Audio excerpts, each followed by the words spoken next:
o foco era sobre mulher e empoderamento. Uhum. E ela fez um discurso defendendo e tal. E eu acho que ela até tomou... Tipo, ela não tomou partido político. Até porque a Globo nem faz isso. Mas ela fez um discurso enaltecendo Até mulheres. porque em tempos atuais é meio... Só que aí claro. a interpretação do ser humano É tem limitado. uma criatividade incrível, né? E aí o Eduardo Costa, que tava muito claro que era do lado oposto, postou assim que tipo, ler aqui, entre aspas. Mais de 60 milhões de brasileiros e brasileiras votaram no Bolsonaro. E agora essa imbecil com esse discurso de esquerdista. Ela pode ter certeza de uma coisa: a mamata vai acabar. A corda sempre arrebenta pro lado mais fraco, e o lado mais fraco hoje é o que ela está. Será que essa senhora só faz programa pra maconheiro, pra bandido, pra esquerdista derrotado e pra esses projetos de artistas assim como ela? Disse, fecha aspas, foi o que ele falou. E aí a Fernanda Lima até recorreu à justiça, entrando com processo contra ele e tal. E aí, cara, todo mundo caiu de cima do cara. E depois ele teve que vir a público pedir desculpas. E não foi com essa intenção que ele quis dizer. E falou, tipo, vamos amenizar essa história, entendeu? E foi isso. Tipo, uma puta discussão nas redes sociais. Porque ela falou uma coisa e aí veio o cara cortando o discurso dela. Que às vezes nem era essa a intenção que ela tinha. Talvez tivesse, mas... Tipo, um discurso de empoderamento feminino, o cara já achou que ela tava tomando partido político pro lado esquerda. E que... parem de escutar essa idiota. É foda. E aí, com certeza... Aí sim, teve muito uma divisão dos fãs do cantor contra os fãs da Fernanda Lima. Entendi. Aí, tipo... Você não pode ali ficar no meio termo, você tem que tomar um partido. lado. Uhum. Qual dos dois você vai apoiar? Ai, gente, que difícil. Eu, por exemplo, eu já não gostava muito dele. Se eu estiver escutando esse podcast, desculpa, Eduardo Costa. Não é nem que eu não gosto de você, eu não gosto das suas músicas. Mas Agora, depois dessa, inclusive, depois eu não dessa, gosto de você. Eu ouvia. Tipo, não fazia mais sentido pra mim. Não, sim, não tem condição, gente. Então, eu acho que o artista tem muito a ver, quando você é uma política, quando é uma pessoa pública, tem a ver com admiração, né? Você admira o trabalho daquela pessoa, como cantor, como ator, né? Como um influenciador, por exemplo. Sabe? A gente já comentou várias vezes, por exemplo, a gente comentou isso agora no jantar, né? A Feminiza que gravou com a gente. Sim. Pô, várias vezes a gente comenta e fala, ela podia estar tomando uma breja aqui com a gente agora, né? Porque a gente admira ela de diversas formas. Inclusive, se ela estiver escutando... Venha gravar com a gente de novo, né? E várias outras pessoas. Então você olha pra pessoa, você tem uma admiração intelectual. Tipo, a gente comentou do Karnal também, se você estiver ouvindo o Karnal, vem gravar com a gente. Você tem aquela admiração, né? E aí, cara, quando você perde a admiração, o trabalho do cara é só mais um cantor, né? Não sei, essa é a minha visão. Aí, desculpa, só tô me prolongando aqui. Por exemplo, esse cara, o Eduardo Costa, ele veio... Bosta. Desculpa, só tem um bosta aqui. Tá. Ele veio de uma vida super difícil, tipo, a história dele é bem, assim, comovente. E aí, esse que é o problema. Ele não...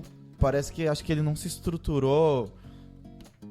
é foda falar isso, mas tipo, intelectualmente, pra abrir a cabeça pra outros assuntos. Eu acho que ele não mediu o quanto isso ia dar merda. Influenciar. Exato, assim... Porque, ok, você ter uma opinião contrária. Agora, você é uma figura pública. Presta atenção no que você tá falando, querido. Calma. Mas então, a gente tem que tomar cuidado com esse tipo de coisa, porque muitos desses caras que a gente falou, por exemplo, tipo o caso do José Maier, ele mesmo falou, eu peço desculpa, né, porque muitas das coisas, passei 60 anos da minha vida, né, e nesses 60 anos eu sempre achei que isso que eu fazia era certo, né.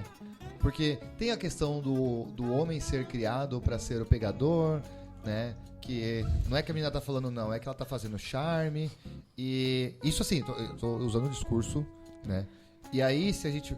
beleza, o cara passou por uma vida sofrida e tudo mais, sei lá, ele passou por uma família que oprimia ou ensinou ele dessa forma, beleza, mas as pessoas não têm culpa do erro dele, né? Ou do sofrimento dele, enfim.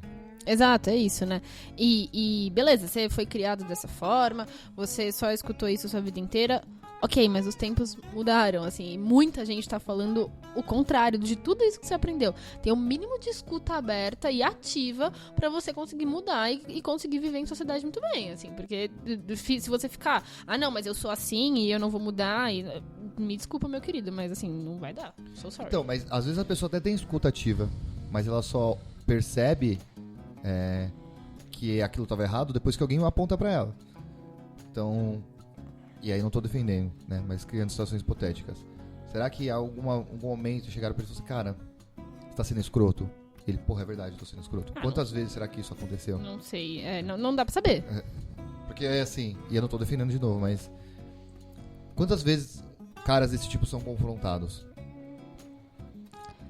E aí, quando é confrontado... Eu não sei, né? Pensando hoje, assim, 10 anos atrás, claramente não. Mas acho que, principalmente a voz feminina, ela tá muito forte, assim. Então, sim, não sei. Pensando num set de filmagem ou numa gravação de uma novela, pô, cara, presta atenção onde você tá e com quem que você tá trabalhando, sabe? Assim, e a gente tá aí falando de mídias sociais também, assim. Não é possível que esse cara não viu que, com quem... Eu não sei exatamente o que aconteceu com o José Maier. Sei que ele assediou, mas não sei quem foi. Foram várias meninas. Várias assim, meninas. Tipo, então, assim, não é possível que nenhuma delas, tipo, tá claramente escrito no perfil dela que ela é contra esse tipo de abuso e tudo mais e tal. Assim, ele sabe que ele tá fazendo merda. Não é possível, assim, eu não consigo, Zico, não dá, assim. Beleza, foi educado, assim... Tá, mas você não vive isso é desculpa, né? Exato, você não vive sei lá, 50 anos atrás, quando você realmente foi ensinado a isso, entendeu? Tipo... As coisas mudaram. Posso tomar a vez do Zico? Agora eu queria fazer uma provocação pra vocês. Opa! Muitas vezes eu escuto, né, como artista, as pessoas falando, não, mas a obra dessa pessoa, não tô dizendo nem que é um homem, tá? Pode ser homem ou mulher, mas geralmente é homem, né? Porque, enfim, é magnânima, ela é incrível, né? E isso se usa como desculpa pra abafar ou esquecer ou, enfim, não falar de alguns casos que a pessoa pode ter se envolvido ou não. O que vocês acham a respeito disso, né? Eu acho que eu volto na mesma coisa, assim. É tudo muito pessoal, né? Então, às vezes, você tem uma afinidade com aquela pessoa e você, como, sei lá, como espectador... Dá uma... tá bom, vou deixar passar essa piadinha machista, por exemplo, porque o cara é muito bom, sei lá. Vamos dar um exemplo... Gregório do Vivier. Puta, eu acho o Gregório um cara genial, né? O Gregório não, que acho que ele... Pode ser o Gregório. Mas, de repente, por um acaso, ele soltou um comentário que foi racista e ele não percebeu, sabe? Claro, o Gregório é um cara inteligente e tal. Foi sem querer aquilo ali, sabe? Então a primeira vez você deixa passar, a segunda... Então eu acho que às vezes a gente passa muito pano porque a gente admira o trabalho dessa pessoa, né? E não tô querendo dizer que o Gregório em nenhum momento falou isso e tal, mas... Então às vezes dá uma passadinha de pano. Agora quando é uma coisa que é muito forte... Eu não sei, eu, Zico, já fico meio assim. Eu acho que os fins não justificam os meios. A gente tem que tomar muito cuidado com isso. E se você falar, não, beleza, mas o cara é foda, aí vamos dar uma segurada, aí ouve, você tá falando... É o caso do goleiro Bruno, por exemplo. Volta. Porra, mas tudo bem, o cara era um puta de um goleiro, vamos deixar ele voltar a jogar. Que lição que você tá passando. E assim, como educador é muito difícil falar isso, mas ele tem que ser castigado pra mostrar para as pessoas que tá errado. Né? E isso não tem nada a ver com a educação, a gente não vai fazer isso com uma criança. Mas a sociedade precisa ver que pessoas que estão lá em cima... Que isso não é aceito, né? Exatamente. Tá. E você, Zé? É muito complicado, tipo, separar essas questões. Eu até ia levantar mais um caso aqui, se vocês me permitem, que foi com todas essas reviravoltas que teve em Hollywood e tal. Tem um filme que virou símbolo de violência sexual no cinema, que é O Último Tango em Paris. E aí... Porque o diretor que morreu, ele morreu ano passado. Quem é o diretor, Zé? O Bernardo Bertolucci. Tá. E aí é no final do filme a cena que o então magnífico e famoso o ator Marlon Brando, que muitos conhecem ele pelo Poderoso Chefão, que é um dos filmes. Mas como você vem à minha casa e não me traz flores?